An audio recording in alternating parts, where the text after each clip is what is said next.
জয় গুরু বন্ধুরা, আমার চ্যানেল বিটিস কিচেনে আপনাদের সবাইকে স্বাগত। আজকে আমি আপনাদের রান্না করে দেখাবো লাল শাক।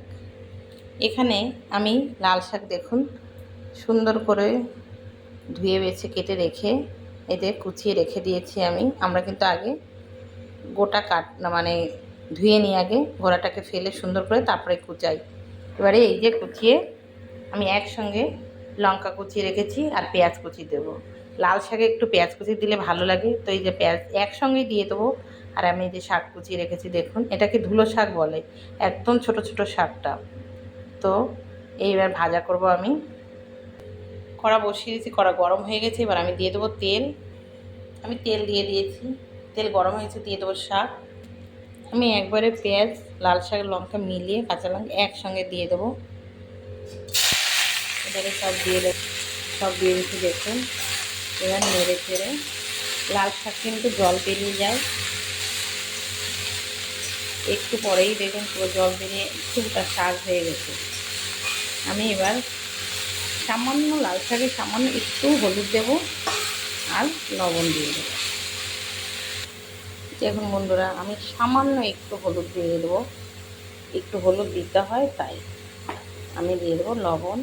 দেখুন শাক অনেকটাই কমে গেছে, আরও কমে যাবে শাক, তাই লবণটা কিন্তু বেশি দেওয়া যাবে না। শাক অনেক দেখে যে লবণ দিতে হবে, তাই একটু শাকটাকে কমিয়ে নেড়ে চেড়ে কমে যাবে, তারপরে লবণটা দেবে। দেখুন কতটা কমে গেছে। এবার আমি একটু ঢেকে দেবো। লাল শাক কিন্তু বেশি ঢাকলে আবার সাদা টাইপের হয়ে যায়, তাই আমি একবার একটু ঢেকে দেবো। শাকের জল বেরিয়ে যাবে, আর ঢাকবো না। দেখুন তাতেই জল বেরিয়ে এসছে। এই দেখুন বন্ধুরা, আমি ঢাকা তুলে নিয়েছি, শাকের জল বেরিয়ে গেছে। দেখুন কেমন শাকের জল বেরিয়েছে, একদম লাল।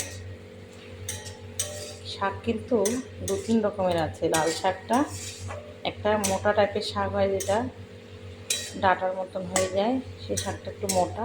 এটা ধুলো শাক, একদম সরু সরু হবে, একদম কচি শাক হবে, খুব লাল, খুব লাল। এই দেখুন বন্ধুরা, শাক কিন্তু একদম সেদ্ধ হয়ে গেছে।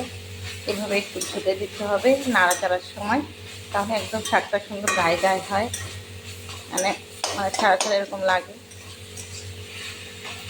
এবার যে কোনো শাক সুন্দর কুচানো হলে ভাজাটাও সুন্দর হয়, খেতেও বেশ ভালো লাগে। তাই যতটা পারবেন শাক ঝিরিঝিরি করে কুচালেই সুন্দর করে কাটলে দেখুন শাক একদম হয়ে গেছে। এবারে নেড়ে চেড়ে একটু জলটা টানবে শাকের গায়ে, তো নামিয়ে নেবো আমি। শাক ভাজা হয়ে গেছে, এবার আমি নামিয়ে নেব। এই দেখুন পেঁয়াজ দিয়ে আর কাঁচা লঙ্কা দিয়ে লাল শাক ভাজা, কি সুন্দর দেখেছেন হয়েছে।